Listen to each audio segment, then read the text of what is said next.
Hello, good morning. Good morning everyone. For today's video, naghimo ko og ampalaya salad. Mao ni atong ingredients: ampalaya or bitter. Huwag maging bitter, guys. Tomatoes at saka onion. Yan, tatlong ingredients lang. Pagsasamahin natin, guys.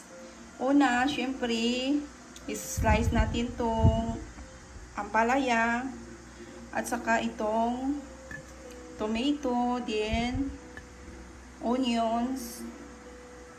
Tapos, guys, mag-mixture tayo ng itong lemon juice, concentrated lemon juice, vinegar, at saka salt at sugar.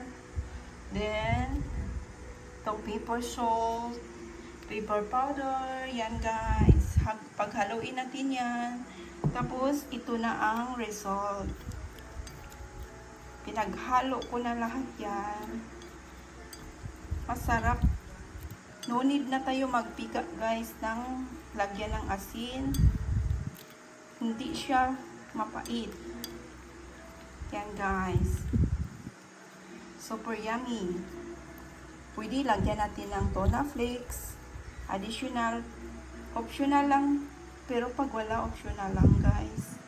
Yan, sobre masarap. Tikman natin. Yummy.